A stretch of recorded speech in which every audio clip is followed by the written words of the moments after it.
Hey you guys, I want to talk about making amends. Your fourth step, fourth, fifth. Actually, it's your fourth, fifth, sixth, seventh, and eighth steps. Because let's go sit down in the computer room so we can go through this stuff together. So anyway, hey Avalon. So I had a question from my friend Kim in the last video, and she was asking how can you make an amends to someone if you don't know where they're at or you can't get a hold of them. And first of all, like it's really important, like when you're working the 12 steps, to be working those steps with a sponsor because the sponsor is going to take you through the steps. They're going to lead you and guide you and make suggestions that are going to help you get through the steps. You can't work them on your own. It kind of defeats the purpose. So you get a sponsor, and then you start on a vigorous course of action. Action and more action.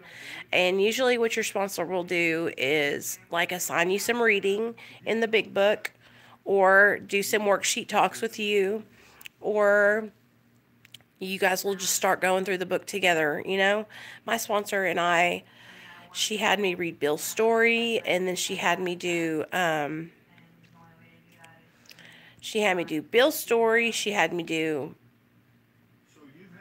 Bill's story. Oh, Doctor's Opinion. Sorry, I was thinking. And write some paragraphs about that. And then we started on step 1, and she asked me how my life had become unmanageable and if I thought that my drug use was problematic, you know.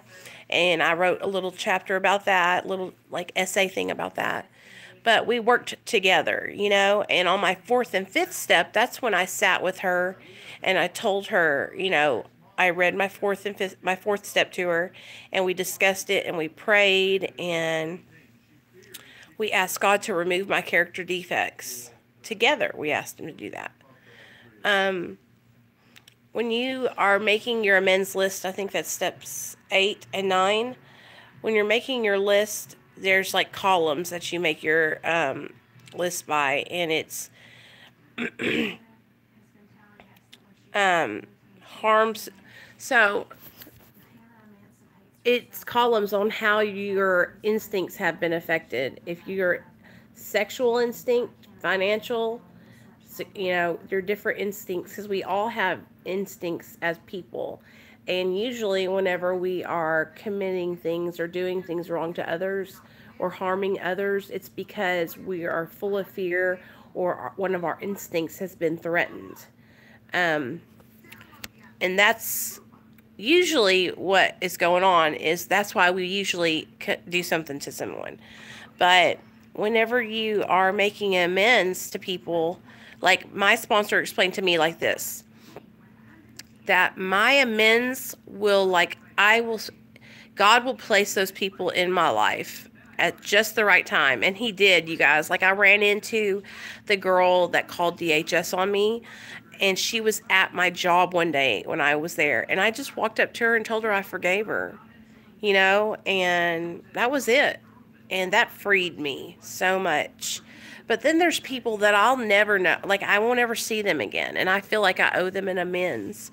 And I can't get a hold of them. I don't know their phone numbers. I can't text them. And I can just change my life by doing a living amends and by being a different person, you know, and living a different life. You know, there's one person that my sponsor did have me call and reach out to, and that was an ex of mine, because I knew his phone number.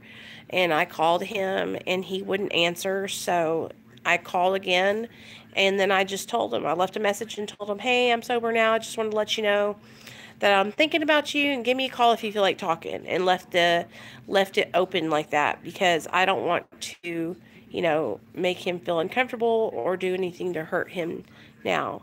And then there are situations where, like, maybe you cheated on your husband, or it's something where you could hurt or harm them.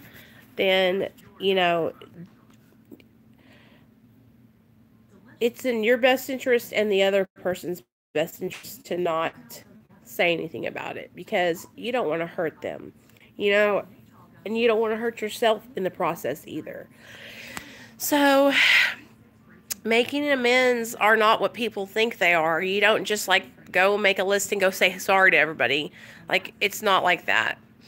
Um, you work through the steps with your sponsor before you go and do anything like that. You know what I mean? And then whenever you're making out your list, you and your sponsor will go over what needs to be done. But I had quite a few people on my amends list, and like I said, every person that I've made amends to so far has like just came into my life, and I hadn't seen them in years.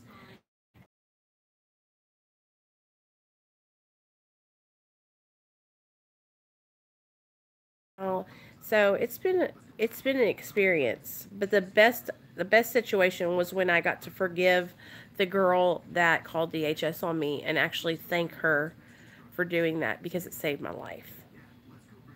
And back when I was in my active addiction, I couldn't see that, and I was like so mad at her, But now I'm thankful. Just make sure you get a sponsor and work the 12 steps with a sponsor, because you cannot work through them by yourself. I don't recommend it, because there's a lot of joint activities you have to do when you're working through the steps that help you.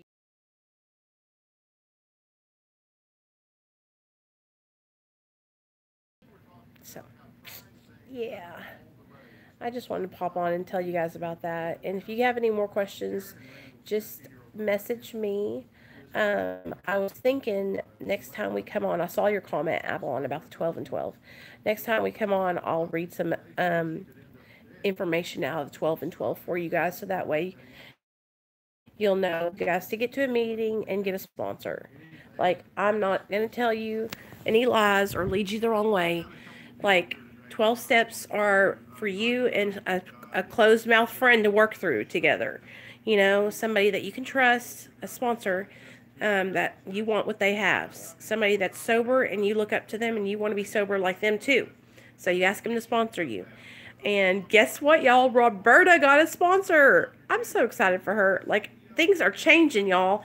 This is the awesomest thing I've ever heard of. Like, Roberta got a sponsor. Y'all need to go over to her channel and tell her that you're so proud of her, because I know I am. But, okay, I'm going to get off here. I've got to go to the bathroom and I've got to get ready for work. Bye, guys.